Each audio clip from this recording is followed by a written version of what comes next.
Adelante, Lilia. Muy buenas tardes para los compañeros y las compañeras que nos escuchan. Tenemos una buena audiencia hoy por CUT y también por el Zoom del Departamento Jurídico. Tenemos una buena presencia de las y los compañeros de este departamento y de muchas otras personas que nos acompañan. Muchas gracias a Mauricio, que pues nos ayuda con las comunicaciones, igualmente Carlos. Gracias también a Alice, a Miriam y a las compañeras que se conectan. Marta y buenas tardes, a Edgar, buenas tardes, a Carlos, a Mauricio, bueno, bienvenidos, bienvenidas. Este espacio siempre ha sido un espacio que el Departamento Jurídico se preocupa para que sea un espacio no solo de información, sino también de formación. Y en este tiempo de campañas electorales es un espacio también de comunicación necesaria para con ustedes, especialmente para con las responsabilidades que nos esperan el 19 de junio. Tenemos nuevamente esta responsabilidad, una responsabilidad de votar masivamente. Hemos vivido durante estos días todos los sectores, todas las disposiciones y toda clase de comunicaciones furibundas, repitiendo pues muchísimas cosas en contra de nuestros candidatos y casi que hemos llenado páginas enteras y plataformas enteras de cantidad de, digamos, de insultos, de desinformación y de confusión para con toda la gente en nuestro país. Eso también es una forma de adoctrinar y políticamente esos adoctrinamientos son los que los trabajadores y las personas que tenemos algo de conocimiento, sabemos cómo se manejan en los medios todos estos momentos, digamos, de expectativa para el país, para ese cambio. Desde la Central Unitaria de Trabajadores seguimos muy positivos, seguimos trabajando por esta campaña, que es una campaña que ha tenido varios avances, especialmente el avance de incluir en nuestras vidas el cuidado de la vida como fundamento esencial y del planeta. Pero también es una campaña que se ha responsabilizado de iniciar un proceso alternativo frente a lo económico, lo político y lo social y la necesidad de esa participación de los electores en esta campaña. Entonces, que nos quede claro que ese adoctrinamiento lleva como una petrofobia o una fobia, o más aún, ya una enfermedad eterna en los países, los odios, esos odios en los que no sabemos por qué de un momento a otro nos cae mal una persona, porque lo odiamos, porque no nos han enseñado a manejar la diferencia. Y hoy tenemos un contexto con bastantes dificultades para entender al diferente y de propuestas que mucha gente no las ha escuchado. Por eso el deber de las ilustradores de la Central Unitaria de Trabajadores CUT es explicar las propuestas, explicar esta agenda política. Fuera de explicar también esta agenda política, es muy importante que los sectores de la sociedad que han vivido cómodamente, digamos, muy quietos, poco críticos y que por esa misma razón no le interesa nada, que no cambie nada y que nada se transforme, entonces es muy importante que estos sectores también los conversemos, no solo en las propuestas de los candidatos, sino en lo que pensamos de este país significaría para hombres y mujeres de este país el cambio. Creemos también que es bien importante enfrentar los obstáculos de lo que hoy vemos como son el machismo y el patriarcado. Son sistemas que se pueden enfrentar, que se pueden combatir, que el diálogo, digamos, el diálogo permanente, la redistribución de la y todo lo que hemos dicho en este tiempo son posibilitadores de transformar una cultura y eso también hay que de esa manera. Y creemos que esa dimensión nuestra condición humana no es posible sin la conciencia de hombres y mujeres que tengamos respeto por la diferencia y por todo lo que hay. Entonces, uno, los invitamos y la invitamos a que el miedo no sea el que es el que sirva para un contexto tan importante de elecciones, sino en que sigamos pensando cómo podría ser la transformación para este país. Muchos y muchas de las que hemos vivido la necesidad, por ejemplo, de la paz, hemos soñado que todo este tiempo que hemos anhelado la paz se dé ese acuerdo y se dé la forma de ser implementado. Y como hemos soñado con eso, creemos que el día que nos llegue vamos a tener una alegría muy grande y es Me respondieron también de la me respondieron el correo. y realmente mirar cómo los pensamientos y las dimensiones políticas que conforman esa condición humana tienen que tener una y unos pensamientos que se interactúen con otras y con muchas poblaciones y con el conocimiento de la vida en las regiones para poder saber de qué estamos hablando. La educación, digamos, es un terreno muy grande de los similitud y donde prácticamente las experiencias por la diversidad de personas con que convivimos diariamente.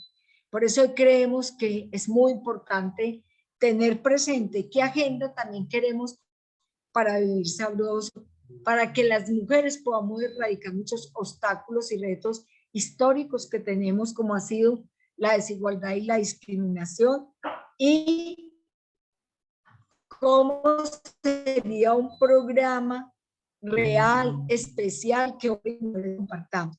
Para muchas mujeres el cambio está también en eso, ¿sí? O sea, que hombres y mujeres podamos compartir, conversar, conocer, soñarnos el país, y si ese proceso tiene un espacio grande y un proceso de llegar hasta allá, nos parece excelente que se demore todo lo que se tenga que demorar, pero que lo pongamos firme en eso.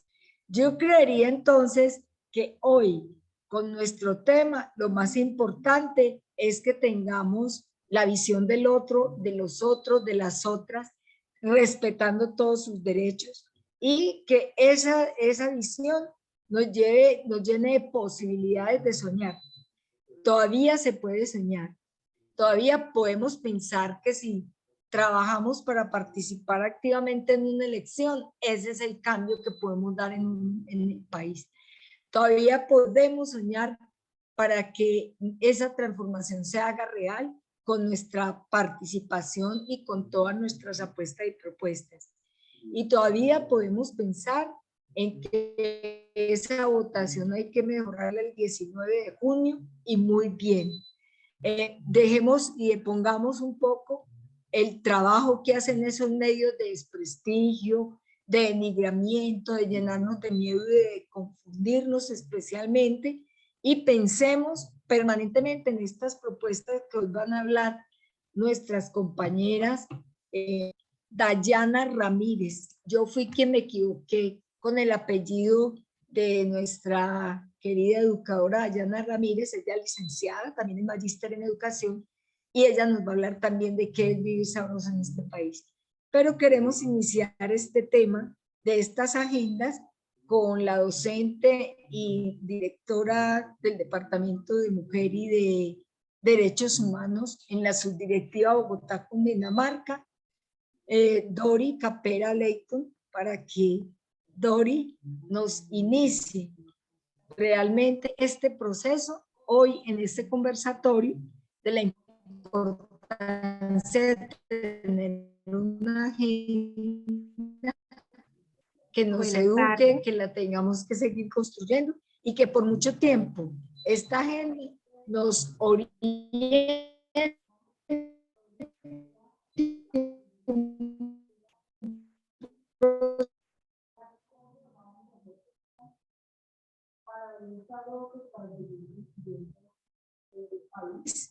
para participar de unas elecciones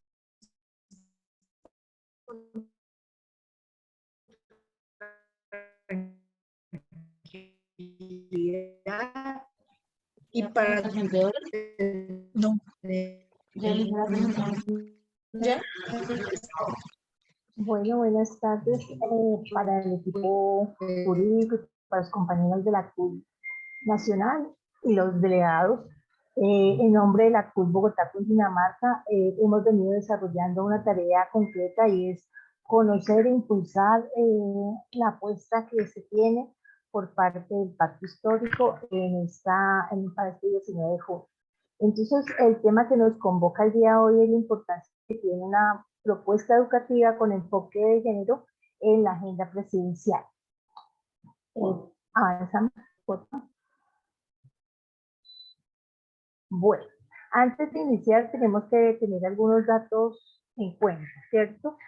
El primer dato que nosotros tenemos que tener es que hay, según el DANE, en el censo del 2018, hay 48.258.439 habitantes en Colombia, de los cuales el 51,2 son mujeres y el 48,8 son hombres, para poder entender cuál es la apuesta política que tiene el pacto histórico frente a la perspectiva de género y de enfoque. Y como el tema nos convoca a la educación, entonces también el pacto tiene una apuesta frente a las instituciones educativas, y allí es donde nos dicen que también van a tener en cuenta las comunidades negras, afrocolombianas, palenqueras, raizales y la población RUM en los 3 niveles y la población en general en Colombia, y nos plantean los 3 niveles de educación formal, preescolar, básica primaria, básica secundaria, la media, y nos hacen una apuesta frente a la educación superior. La que sigue, por favor. Bueno, la frase que nos convoca a nosotros es Colombia, potencia mundial de la vida. En ese marco de Colombia, potencia mundial de la vida, se proponen unos cambios con las mujeres y se proponen cómo eliminar unas desigualdades sociales garantes de derechos. O sea, cómo logramos nosotros que el país se plantee desde los derechos que tenemos como ciudadanas y ciudadanos en el punto que nos convoca hoy, que es la educación. Entonces, frente al cambio, con las mujeres nos hacen 4 apuestas fundamentales. La primera es la participación política y la representación. Y plantea a la mujer como un sujeto político en el centro de la política, y por lo tanto plantea a la mujer como un sujeto que es activo y defiende la vida. Un segundo elemento que nos da la propuesta de Gustavo Petro y del Pacto Histórico es una sociedad cuidadora y con poder económico para las mujeres, porque nosotros sabemos desde el enfoque de género que si nosotros no reconocemos la existencia de lo que implica la economía del cuidado en el marco de la economía, pues difícilmente vamos a tener la autonomía económica que se requiere y que necesitan las mujeres para asumir su liderazgo y también para ser sujeto de su no solamente su liderazgo, sino de su autonomía como mujer. Y el tercer elemento que nos plantea es hacia una vida libre de violencias contra las mujeres y por la garantía efectiva de los derechos sexuales y reproductivos.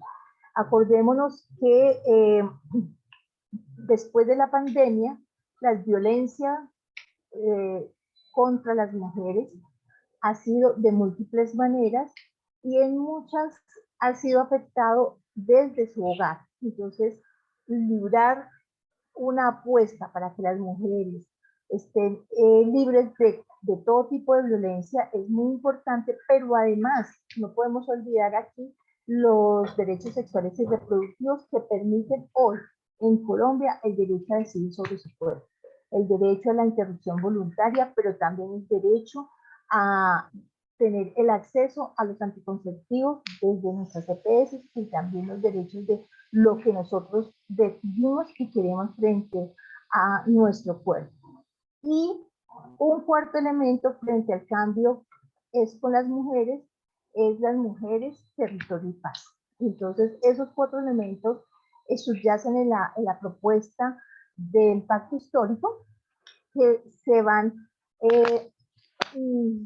armando o anclando también con la propuesta que tiene en la educación. Entonces, frente a la educación, hay una serie de elementos que son importantes tener en cuenta, y es, por un lado, que los niños, niñas y adolescentes exista una jornada extendida para el amor al saber, la naturaleza, la paz, y que culminan con la educación media. Pero posteriormente esa educación que se les va a brindar a los muchachos va a permitir la articulación con la educación superior.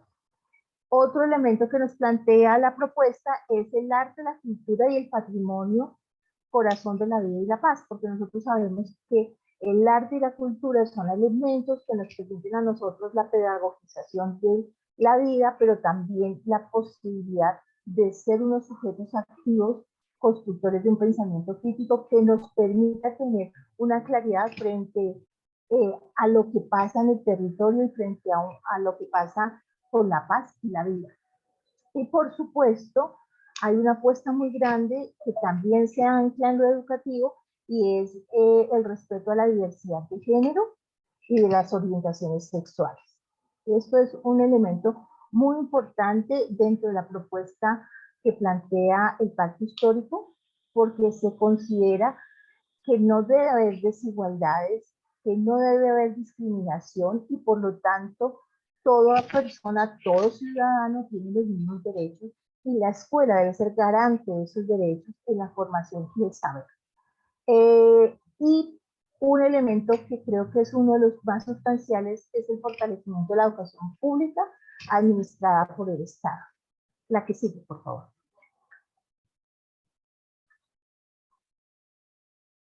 Ale. Ahí. La siguiente. Ya. Cuando nos hablan en el elemento, bueno, hay un elemento grueso, digamos, de la propuesta que tiene el pacto histórico frente a las mujeres, es que su consigna es: el cambio que se propone es con las mujeres, ¿cierto? Entonces allí también hay varios elementos que son importantes, y el primero es reconocer que las mujeres, aunque protagonistas de la vida y del cuidado y la economía, han sido excluidas históricamente. Un segundo elemento que plantea el pacto es proponer la igualdad de las mujeres bajo 3 conceptos. En el poder político, porque pues efectivamente nosotras tenemos que tener una posición y tenemos que tener ese ejercicio de la ciudadanía. El segundo elemento es la economía incluida, la propiedad, o sea, el fortalecimiento de la autonomía económica y la propiedad de la tierra, porque de todas maneras en Colombia no es alto el porcentaje de las mujeres que son dueñas de la propiedad. Y necesariamente hay una lucha allí que creo que el pacto lo recoge, y es el reconocimiento del trabajo del cuidado, porque es allí donde está evidente la visión sexual del trabajo y cómo el trabajo del cuidado no ha sido remunerado. Por otra parte, dentro de esa igualdad de las mujeres, se busca es la garantía de todos los derechos de las mujeres, incluida la apuesta frente a la vida libre de todas las violencias. Como un tercer elemento allí, frente al cambio que se propone con las mujeres, es crear el Sistema Nacional del Cuidado, para reconocer y redistribuir el trabajo del cuidado de las mujeres que han venido haciéndolo históricamente, y que es necesario que el Estado asuma una política pública que realmente posibilite que el Sistema Nacional del Cuidado sea una realidad en este país.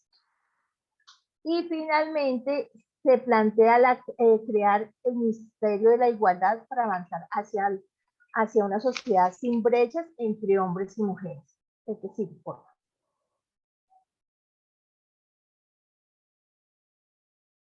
Bueno, si eso es lo que tiene que ver con la apuesta hacia las mujeres, la propuesta educativa con enfoque de género que plantea el pacto se observa en 3 ejes fundamentales. La primera es que el sistema educativo cerrará la brecha de género y fomentará la capacidad de liderazgo de las mujeres a lo largo de toda la vida escolar, combatiendo dentro de la escuela y dentro de su formación esos estereotipos que reproducen las desigualdades sociales y que lo único que hace es reproducir las desigualdades, pero también reproduce los diferentes tipos de violencia que se ejercen sobre las mujeres. Se plantea que se debe garantizar espacios seguros y libres de violencia que permitan la participación política de las mujeres. ¿Y esto por qué es tan importante? Porque efectivamente nos hemos dado cuenta que hay en todo el país unas series de asesinatos frente a las lideresas sociales en diferentes espacios donde se han venido desarrollando sus liderazgos. Y se plantea que todas las instituciones y los programas de política educativa estarán orientados a una perspectiva de género de carácter interseccional, que esto es muy importante para reconocernos desde el territorio, que reconozca a las mujeres en su diversidad étnica, cultural, sexual, de género, del ciclo vital y de la vida y del nivel de ingresos que se tenga. Por favor, el que sigue.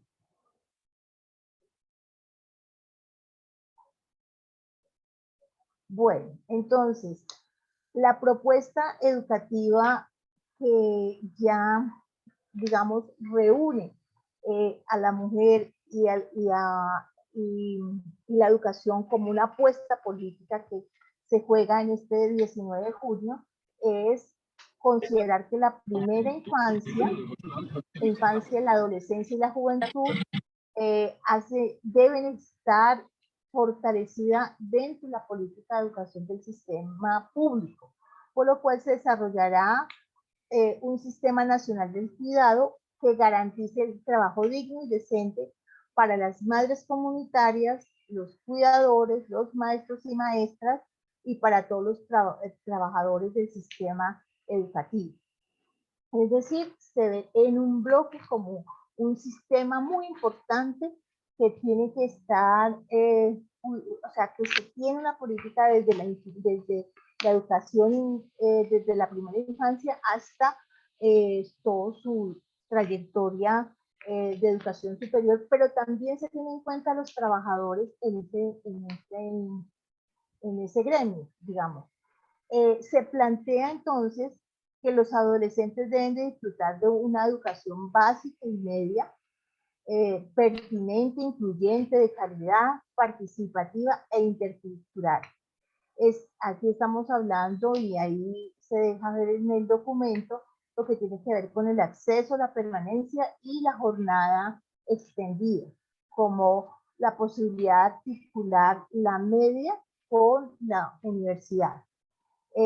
Por otra parte, se plantea que los jóvenes deben acceder a la educación superior pública gratuita, que les permita realizar sus sueños y que los grados 10º y 11 sean articulados a la educación superior, pero fundamentalmente a la educación pública, para que ellos puedan a partir desde su misma escolaridad mirar la posibilidad de que las carreras que ellos quieren asumir pues sean las que ellos realmente estén dispuestos a desarrollarse y que se sientan felices, sobre todo para poder vivir sabroso, como se dice. Y hay un elemento que, aunque poco se habla, pero que aún nosotros como colombianos tenemos, es cómo vamos a erradicar el analfabetismo estructural y funcional que tienen millones de colombianos producto de la exclusión. Y de hecho, por eso es que muchos de nosotros, los colombianos de a pie, no pueden leer o interpretar todo lo que se está jugando en las redes, todos se quedan con simplemente un elemento, porque existe un analfabetismo funcional que es importante que la escuela aborde y busque unas estrategias para que cada vez se construya un pensamiento crítico y se posibilite que esta sociedad pues realmente sea más incluyente. La que sigue, por favor.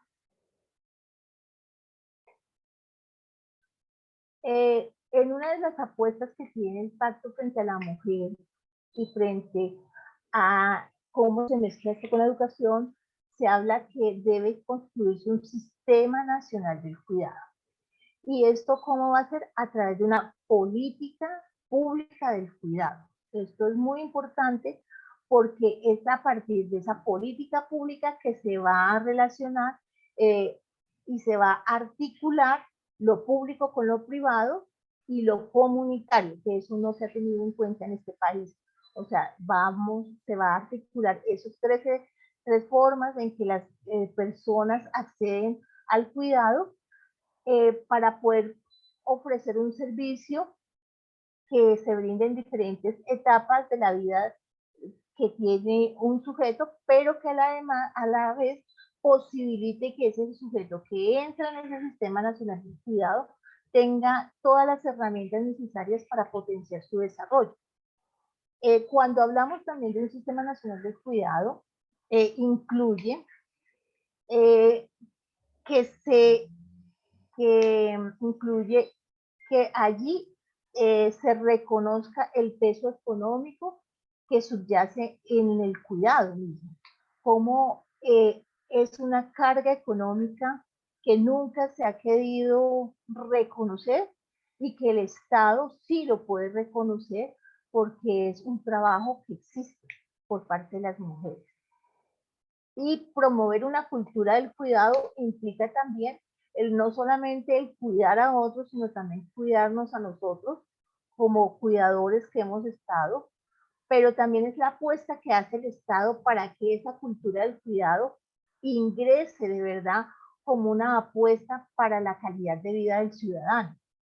Y finalmente, cuando nosotros hablamos de un sistema nacional del cuidado, se busca reconocer y compensar, reducir y redistribuir el trabajo del cuidado, y por eso es muy importante que eso no solamente reconozca las pensiones, el ingreso básico superior para que la línea de pobreza disminuya y se generen programas de empleo, sino también que permita la democratización de la sociedad en el mismo núcleo de la sociedad que la familia, pero también en la apuesta política que se hace para que el cuidado del sujeto que se tiene realmente posibilite que esa persona logre todos sus potenciales para que realmente sea libre frente a lo que él quiere hacer y construya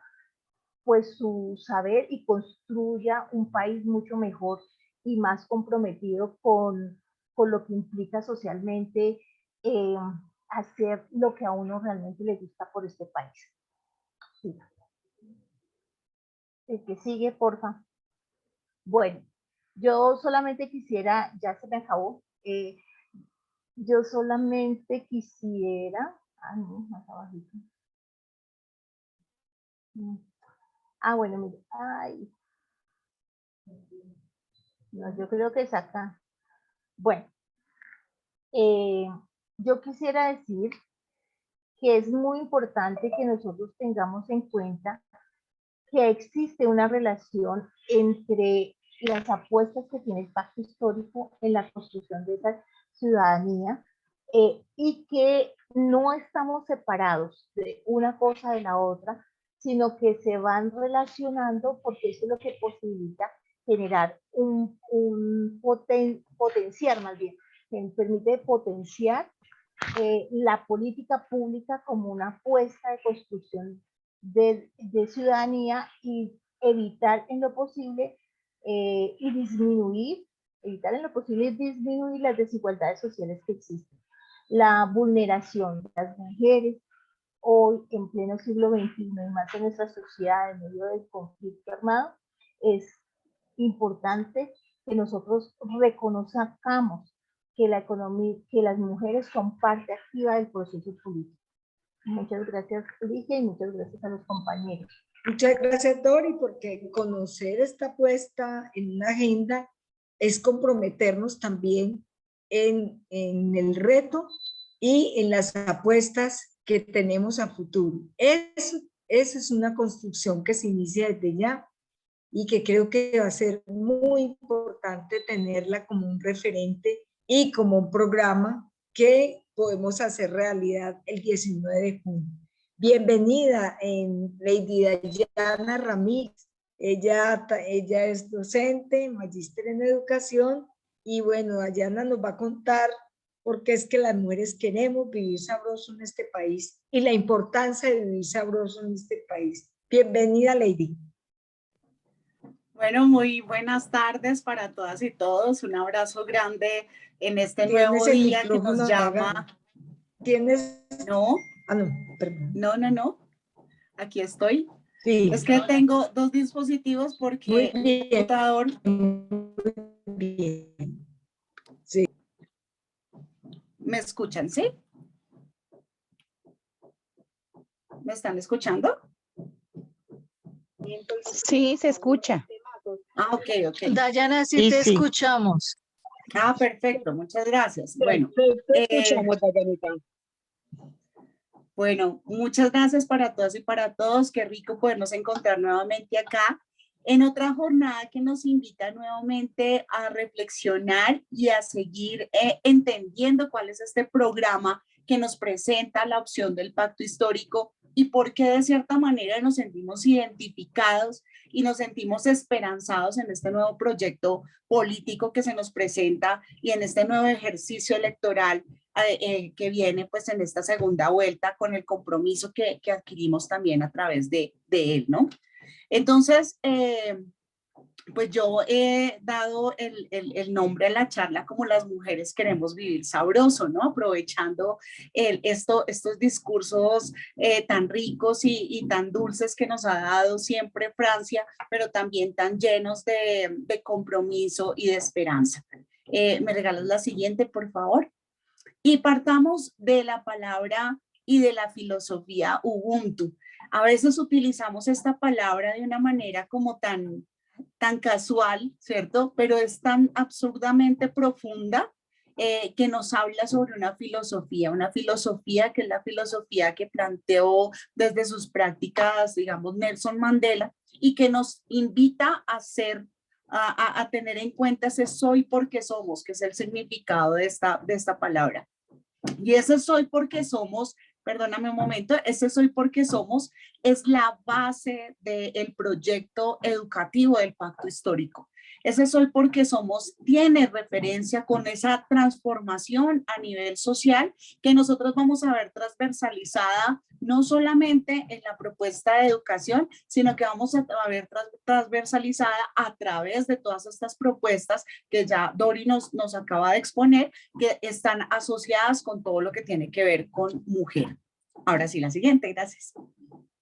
Entonces, lo primero que tenemos que tener en cuenta es que las mujeres hemos sido las que hemos tenido esa fortaleza para generar esas transformaciones. Y en este momento recuerdo las palabras de una de las facilitadoras de la escuela cuando estábamos haciendo como un ejercicio y ella nos hacía reflexionar en torno si se han dado cuenta que a lo largo de la historia las mujeres no hemos tenido que levantar una sola vez las armas, ¿cierto? Y generar una cantidad de revoluciones y guerras para generar transformaciones profundas. Y este transformaciones profundas y esa reflexión viene de la mano con este ejercicio del cambio es con las mujeres, porque las mujeres sostenemos el mundo. Recuerden que las mujeres sostenemos el mundo, fue la frase que estuvo orientando la conmemoración del 8 de marzo y que ha estado presente en las campañas que se han realizado durante este año. Y entonces tenerlo dentro del eje programático del pacto histórico, dentro de nuestro compromiso como mujeres, hace parte incluso de ese ejercicio filosófico y ese ejercicio de responsabilidad social que nos invita a realizar pues todo este proceso de programático y esta transformación de gobierno a nivel del Estado colombiano. Siguiente. Bueno, las mujeres en el centro de la vida. Y acá viene ese ejercicio de comprensión desde lo educativo, que tiene que ver con el comprender y el generar un ejercicio educativo desde la transformación cultural. Y ese ejercicio educativo desde la transformación cultural lo hemos realizado y hemos dado el debate al interior de nuestra central, ¿no? Cuando hemos hablado de paridad, que es uno de los puntos de los cuales nos hablan ahí, y es el ejercicio de la paridad como esa relación equitativa de participación de hombres y mujeres en los estamentos de dirección, porque es necesario pues reflexionar en torno a lo que está sucediendo actualmente y por qué necesitamos adaptar este programa para nuestra dinámica de vida y en nuestra dinámica de gobierno. Y entonces nos encontramos con la paridad como esa palabra que ha generado tanto debate, tanto que nos ha llevado pues hasta los coscorrones en la central y que nos invita precisamente a generar esa transformación y ese cambio cultural. Y esa paridad no entendida, ¿cierto? O no vista como ese ejercicio pues en que simplemente, ay, vamos a darles a que las mujeres vengan aquí, participen, porque es que, ay, para que no jodan. No, es ese ejercicio de paridad que permite realmente generar esos procesos en los que se cierren las brechas de género. Y esas brechas de género nos invitan a cerrarlas no solamente en el ejercicio de representación, sino también en lo que hacemos al interior de nuestras prácticas en las instituciones educativas. Como maestra, ¿cierto? Soy crítica y soy consciente de los diferentes momentos en los cuales he propiciado violencias que hacen que se incrementen, que se consoliden esos estereotipos y que se incrementen esas brechas de género. Cuando yo empiezo a señalar que es la compañera, que la niña es la que hace la letra bonita, entonces es la que hace los carteles y que el niño no barre, sino es la niña, ahí estoy generando eso. Entonces, el programa nos está invitando a que generemos esa transformación y ese cierre de brechas en las instituciones educativas. Pero además de eso, que cuando nosotros estamos cerrando ese ejercicio, esas brechas en las instituciones educativas, lo hacemos a través de potenciar las capacidades que tienen de liderazgo en todas las etapas de la vida. Nuestras niñas, nuestros niños y nuestras personas diversas que no se conciben dentro de esos dos esquemas que culturalmente han sido aceptados. Y eso nos lleva, obviamente, en ese ejercicio de procesos de educación cultural a combatir esos estereotipos que reproducen la desigualdad. Entonces, cuando nosotros logramos eso, empezamos a generar una transformación y por ende vamos a ir fomentando unos espacios que son seguros, unos espacios que son libres de violencia y unos espacios que permiten realmente una participación política de las mujeres.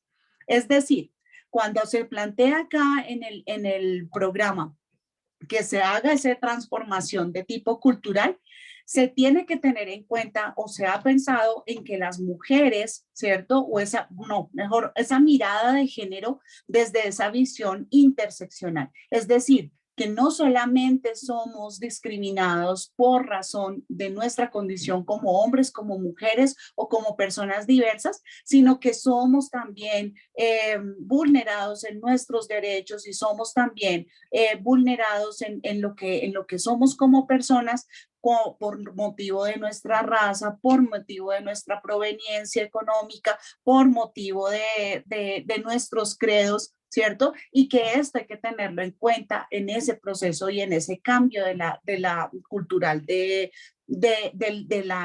nuestro país. ¿Listo? También nos habla, pues obviamente que estos elementos nos tienen que llevar, y este ejercicio de educación cultural nos tiene que llevar a poner una prioridad y una protección y una atención especial para todo esto, que tengamos la posibilidad las mujeres, ¿cierto?, de acceder a las políticas de empleo, tierra y salud que son tan necesarias para todas y todos, ¿listo?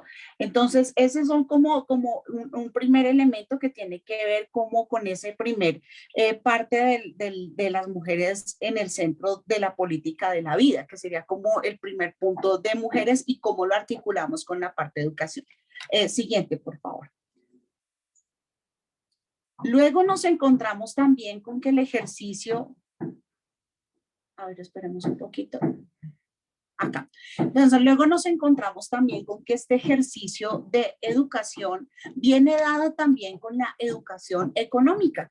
Y la educación económica está centrada principalmente cuando hablamos de las mujeres y hablamos de los géneros en su diversidad, hablamos de una sociedad que sea cuidadora, ¿sí? Con poder económico para las mujeres. Recordemos que uno de los principales digamos, detonantes de la violencia de género hacia las mujeres tiene que ver con las dependencias económicas, ¿cierto? La mujer se siente atada a ese maltrato o a esa condición de vida y no sale de ella porque no tiene económicamente cómo hacerse, digamos, hacerle frente a su vida. Y en este sentido, este programa nos propone la necesidad de generar un sistema nacional de cuidado. Ese sistema nacional de cuidado en el cual pues Bogotá ha adelantado como el ejercicio a través de la alcaldía, que es interesante. Yo los invito a que le den una lecturita a este ejercicio del sistema distrital de cuidado, porque tiene elementos muy, muy buenos que sería muy importante seguir dando la lucha para que realmente se consoliden y se den de una manera eficiente en la ciudad. Pero acá cuando lo plantean a nivel nacional, ¿cierto? Nos está planteando desde varios elementos, desde el reconocer, desde el recompensar, desde el reducir y el redistribuir. Y aquí nuevamente está haciendo mella esa educación de tipo cultural, esa transformación cultural. Porque cuando hablamos del reconocimiento, es decir, oiga, hay una problemática asociada, ¿cierto?, al desconocimiento de la remuneración hacia el trabajo del cuidado. Y es decir, oiga, las mujeres son quienes principalmente históricamente han tenido los trabajos asociados al cuidado. Entonces nos dice, reconozcámoslo, pero entonces yo lo puedo reconocer. Entonces yo puedo ser una hija que puedo decir, sí, bueno, en la casa mi mamá hace todo, ¿cierto? Ella lava, ella esto, pobrecita mi mamá. ¿Sí? Pero eso no es suficiente, compañeros y compañeras. Por eso se plantea la necesidad de generar una recompensa. Es decir, que nuestras mujeres que se encuentran allá en esas condiciones de cuidado principalmente, por eso le digo, tengan la posibilidad, primero, de que se les reconozca su labor, pero además de eso, que tengan la posibilidad de cotizar a su pensión, ¿cierto? Bajo unas condiciones dignas de pensión, no como lo que nos estaban presentando de los pisos de los BEPS, que lo mirábamos hace un tiempo también, acá en una de las charlas del equipo jurídico, ¿cierto? Pero además de eso nos llama de la necesidad de reducir la carga de cuidado que se ha generado. Y esa reducir la carga de cuidado que se ha generado es que tengamos la conciencia de que no solamente la mujer y la familia son los responsables de la redistribución de tareas, sino que el Estado debe estar ahí implícito y comprometido con ese ejercicio de reducción y de redistribución, que obviamente va a permitir que obviamente una mujer tenga la posibilidad de tener o poder aspirar a hacer otras cosas diferentes al solo la acción cuidadora en su hogar. Y esto va a abrir un poco más las opciones de las mujeres en los diferentes espacios en los que se encuentran, específicamente aquellas mujeres que han realizado y se encuentran realizando sus labores de cuidado. Entonces, este es un elemento clave porque nos habla de la necesidad de generar ese proceso de educación, pero también de esa relación que tiene la educación cultural con la educación económica.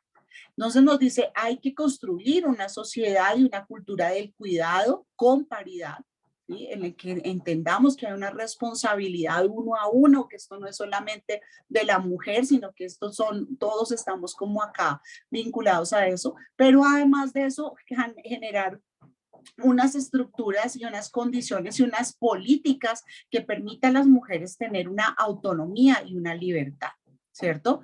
Que también repercuta en el bienestar y el ahorro de los hogares, porque obviamente cuando en un hogar se quisiera tener a una persona que apoyara esas acciones de cuidado, pues eso le implica un costo. Y no todos los hogares pueden asumirlo, y en ese sentido, por eso las mujeres pues obviamente asumen como ese papel como de, bueno, está bien, yo me quedo en la casa, de sacrificio que no debería ser o que no se debe de pronto nombrar de esta manera, pero que digamos que a lo largo de la historia, a lo largo de la realidad, pues terminan convirtiéndose en eso.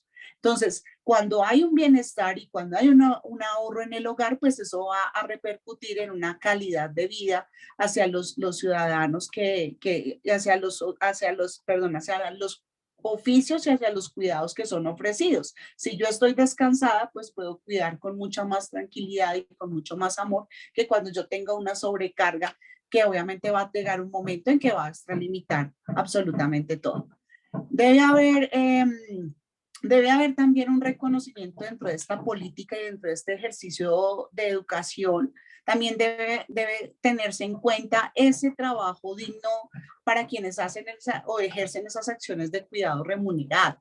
Y acá hago una reflexión, porque es que para nosotros, digamos, como sindicalistas, es muy fácil hablar sobre esto y nosotros, que nos rasgamos las vestiduras, que las condiciones dignas de trabajo para las personas que van a nuestros hogares y demás. Pero yo quiero también hacerles una reflexión. Bueno, ¿cuántos de nosotros y de nosotras no hemos contratado a las personas que nos ayudan a los trabajos del hogar, ¿cierto? Y los hemos contratado con unas condiciones laborales que no son las adecuadas, aun cuando conocemos cuál es la realidad del trabajo digno. Entonces, empecemos a hacer ese ejercicio porque desde ahí es que nosotros empezamos a generar ese proceso de educación y de transformación. Y nos habla obviamente sobre una condición humana de la sociedad en su conjunto, una sociedad en la cual haya una dignidad y una conciencia. La siguiente, por favor. Entonces, vamos a hablar sobre una ciudad también en este ejercicio de educación hacia una vida libre de violencias. Y una vida libre de violencias implica, ¿cierto?, una garantía de los derechos sexuales y reproductivos, pero también una transformación de las prácticas que se realizan.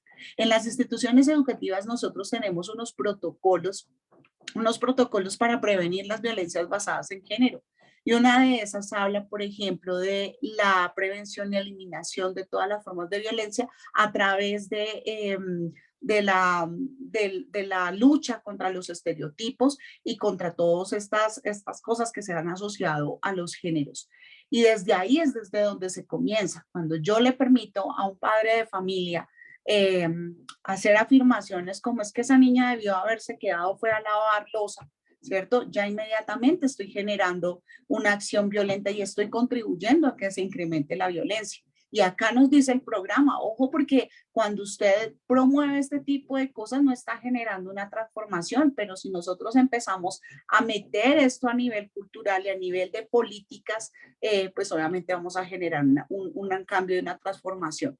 Y ese ejercicio también nos llama a ese ejercicio pedagógico que hay que realizar en torno al goce de los derechos sexuales y reproductivos, y hay que hablar en ese sentido de todo lo que tiene que ver con la manera en la que los colegios abordan el tema por ejemplo, de anticoncepción, el tema del mismo proceso de desarrollo que viven los estudiantes. Y acá nos dicen, ojo, porque es que en el sistema educativo está centrado ese primer ejercicio.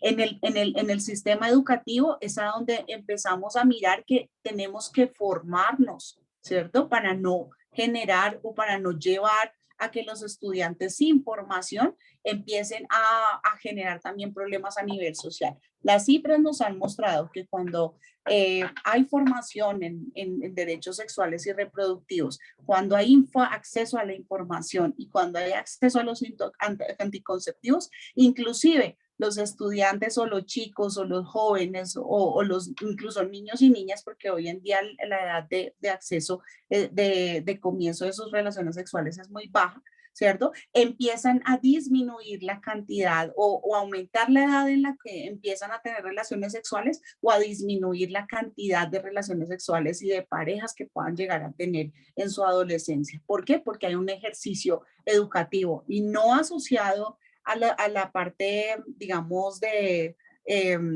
religiosa, sino asociado al conocimiento y al entender las causas y consecuencias de lo que nosotros hacemos. Y eso nos lo invitan acá a través del programa de educación y está directamente relacionado con el ejercicio, digamos, de empoderamiento de las mujeres, porque no solamente hablamos de la educación sexual, sino del acceso a la salud diferencial y a todo lo que tiene que ver con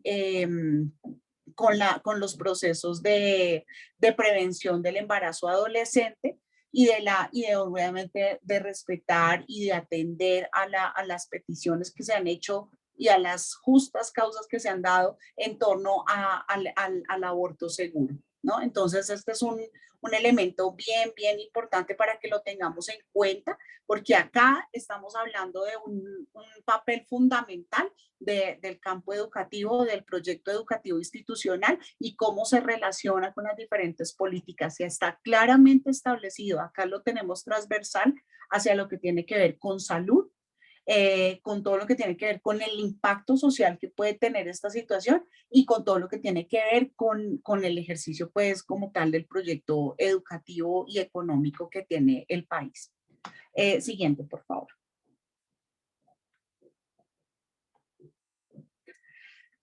Mujeres, Territorio y Paz.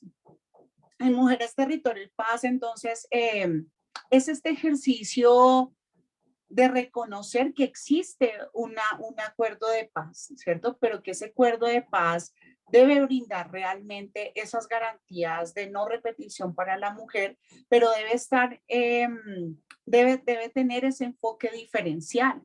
Y ese enfoque diferencial nos habla que no solamente se da en un acuerdo final y queda ya escrito, sino que debe estar presente en los procesos de diálogo político y judicial. Es decir, que el discurso, las políticas y todo el proceso judicial y normativo deben ir de la mano y deben garantizar que realmente las mujeres tengamos la posibilidad de participar en esos espacios, ¿cierto? Pero que lo hagamos de una manera diferencial y que nosotras las mujeres hemos sido agentes fundamentales en la transformación del campo, del mundo rural, y también tenemos un derecho a una ciudad obviamente bajo unas condiciones de seguridad y de paz. Entonces, ojo, porque acá a nosotros y a nosotros nos están planteando una educación de tipo político, ¿sí? Una educación de tipo político que comprende el fenómeno de la tierra, pero también entiende el fenómeno del conflicto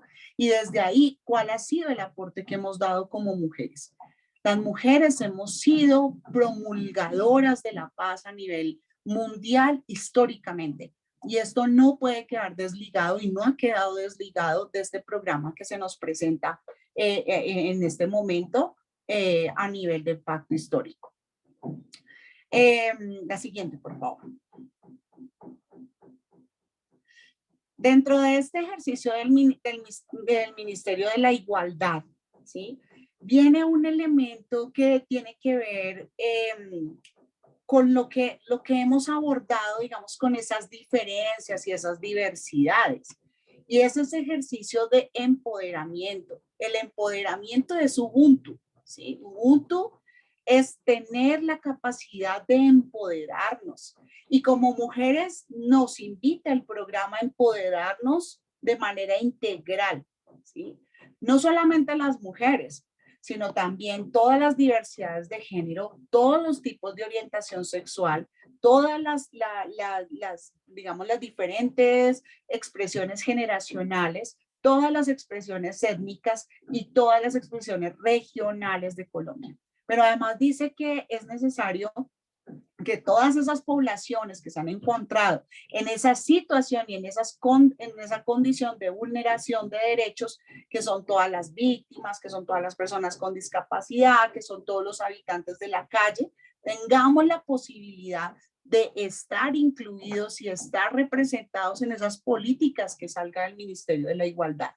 Porque no es solamente tener un ministerio de mujer, es tener un ministerio que nos hable de todas esas condiciones que se nos presentan y esa interseccionalidad que se nos ha presentado y que se nos ha nombrado en diferentes partes, apartados del programa.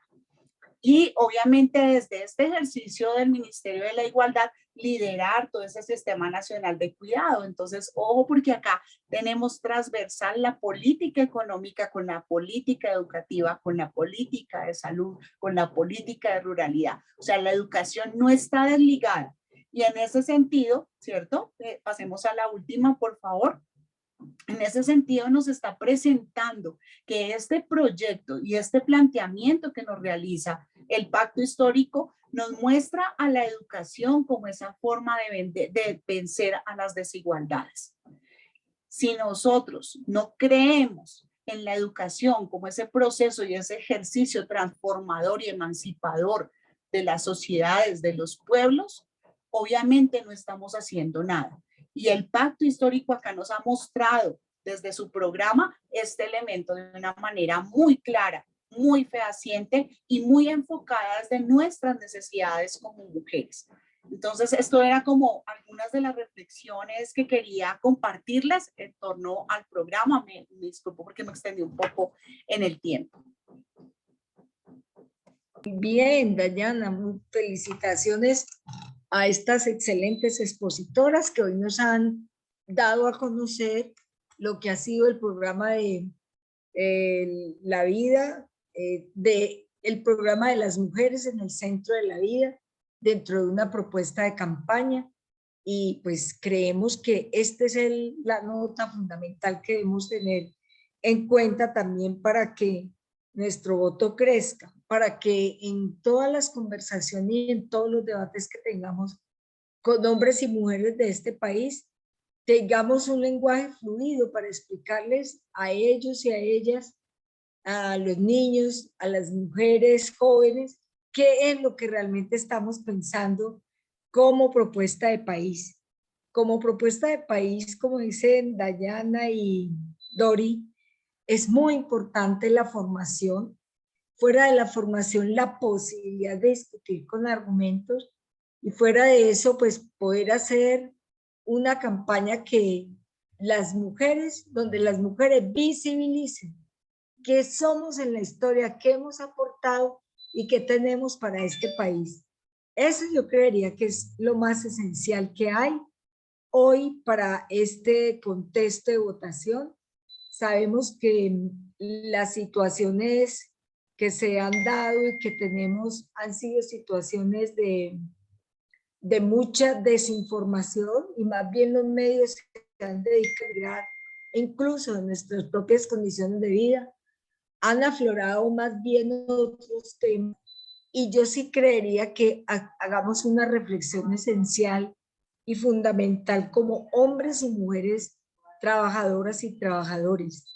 ¿A qué público le puede llegar, o a qué población, o qué empatía tiene esa población donde se denigra de las mujeres, donde se impone el autoritarismo, donde es lamentable que una persona diga cómo es que cobra intereses a un préstamo o a un lote o a una vivienda?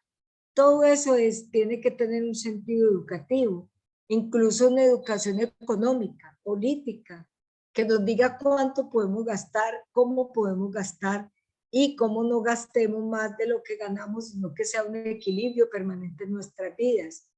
Y más en una etapa donde tenemos una cantidad de dificultades en lo económico y en lo social. Esa es nuestra invitación. Si alguna de las participantes o los participantes les quieren preguntar algo a Dayana y a Dori o tener más aclaraciones o que puedan hacerlo, lo pueden hacer en este momentico.